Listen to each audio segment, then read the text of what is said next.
If you're familiar with wrestling, you'll understand that WWE performers engage in more than just grappling.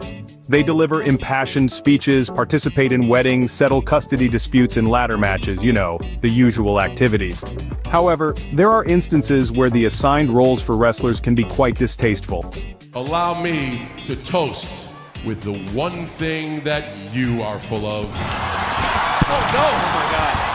Let's start with Bastion Booger, a wrestler who might have faded into obscurity if not for his distinctive gimmick. He portrayed a large, gluttonous and unkempt character, arguably earning the title of the WWE's most repulsive wrestler. And this was entirely intentional. While Booger himself didn't engage in particularly disgusting acts, his opponents weren't as fortunate. Booger's finishing move was aptly named the Trip to the Batcave. This maneuver involved Booger sitting down on his opponent with his crotch uncomfortably close to their face. Imagine not only having a massive man perched on top of you, but also having his private parts in close proximity to your mouth. Fortunately for the WWE roster, Bastion Booger's stint was brief, but not without a few cringe-worthy trips to the Batcave before he left the company. In 1996, Triple H found himself embroiled in the notorious curtain call incident, where he, along with Kevin Nash, Scott Hall and Shawn Michaels, broke character during a WWE show. The WWE was displeased with all four men, but Triple H bore the brunt of the consequences. As part of his punishment, he was thrust into a hog pen match, a unique bout where victory was achieved by tossing your opponent into a pen filled with mud, live pigs, and a variety of other unsavory elements. Despite emerging victorious, Triple H couldn't escape the mess. The future WWE COO took a slam into the slop, ending up thoroughly covered in filth. This match, though far from a highlight in his illustrious career, added a unique and rather distasteful chapter to the story of one of wrestling's most respected figures. Regardless of your opinions on Michael Cole, it's undeniable that he's shown remarkable dedication during his 25-year tenure with WWE, willingly taking on whatever tasks the company throws his way. In 2011, Cole found himself entangled in a less-than-stellar storyline with fellow Raw commentator Jerry Lawler. Regarded as one of the WWE's least memorable rivalries, it dragged on for an extended period. The culmination occurred at Over the Limit, where Lawler triumphed over Cole in a Kiss My Foot match, a variant of the Kiss My Arse match but with a much nastier twist. Why? Well, for starters, Jim Ross poured barbecue sauce into Michael Cole's mouth and all over his face. The humiliation continued as Bret Hart entered the scene, subjecting Cole to the sharpshooter before Lawler forced him to kiss his foot. It was an ordeal that left a sour taste, to say the least. Unfortunately for Cole, the following year brought another cringe-worthy moment when he faced off against John Cena. Cena proceeded to strip off the commentator's clothes, revealing more of Michael Cole than anyone needed to see, and then doused him in sauce.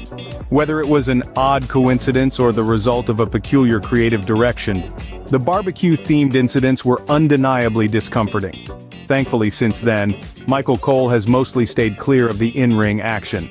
In 2020, Roman Reigns kicked off the year with a feud against Baron Corbin, and for some reason, their rivalry prominently featured Roman's then nickname, the Big Dog. Corbin, joined by Bobby Roode and Dolph Ziggler, went to great lengths to taunt Reigns, even resorting to pouring dog food on him at one point. While that act was undeniably disgusting, it paled in comparison to what Roman and the Usos had in store for Baron Corbin.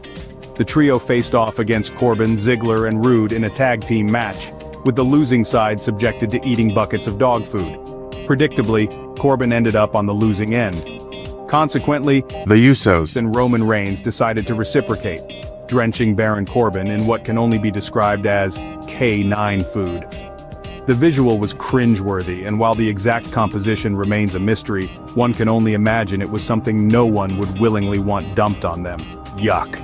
The Boogeyman left an indelible mark as one of the most eccentric WWE wrestlers, and his penchant for consuming worms on a weekly basis was undeniably stomach-churning. What truly lands Boogeyman's worms on this list is the unfortunate individuals compelled to join in the unsettling feast. At Armageddon 2005, Big Vito found himself with Nunzio, the Dicks, and several others, all reluctantly opening wide to chow down on these invertebrates. It seems like they took a page out of a Goosebumps book, embracing the eerie and surreal to the fullest. It won't find me indulging in any worm eating anytime soon.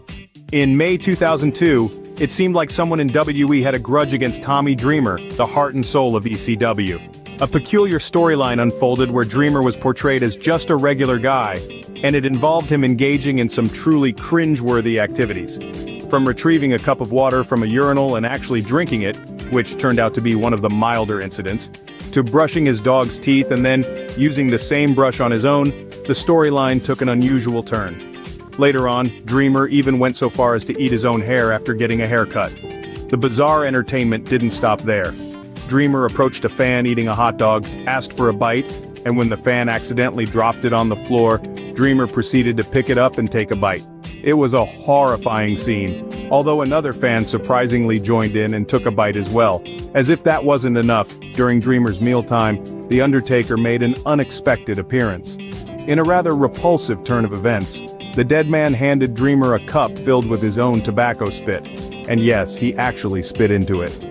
In an astonishing display, Tommy Dreamer went ahead and drank it. The Undertaker's facial expression at that moment perfectly mirrored the collective disbelief of the audience. The wrestling world was deeply saddened by the untimely death of Eddie Guerrero in 2005. In the aftermath of this profound loss, Rey Mysterio, one of Eddie's closest friends, received a significant push. He entered the 2006 Royal Rumble and emerged as the last man standing, earning himself a World Championship match at WrestleMania. It was a genuinely uplifting moment. Several days later on SmackDown, Rey took the stage to celebrate this achievement. However, the joyous occasion took an unexpected turn when Randy Orton interrupted. While interruptions are commonplace in wrestling, the moment became unforgettable for what Orton decided to say. Eddie ain't in heaven. Eddie's down there, in hell! It was at this point that the situation seemed to cross a line. While Randy was adhering to the script, using Eddie Guerrero's death to elicit a reaction and promote the next pay-per-view felt distasteful. Orton himself later admitted feeling 100% uncomfortable with the direction the script had taken. Upon his return to WWE in 2015, Sheamus not only sported a new look, but also brought a changed attitude with him.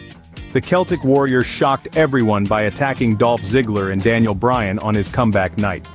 This altercation set the stage for a match between Sheamus and Ziggler at Extreme Rules, but it wasn't an ordinary contest. It was a kiss my arse match.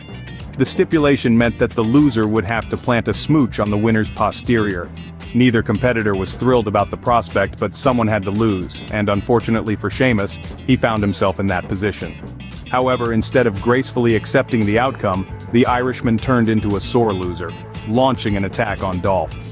To add insult to injury, Sheamus then seized Ziggler by the head and forced him into a rather undesirable position on his right cheek.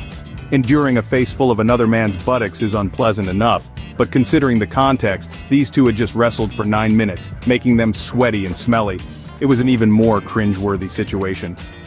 If I were Dolph Ziggler, I might have seriously considered calling in sick that day.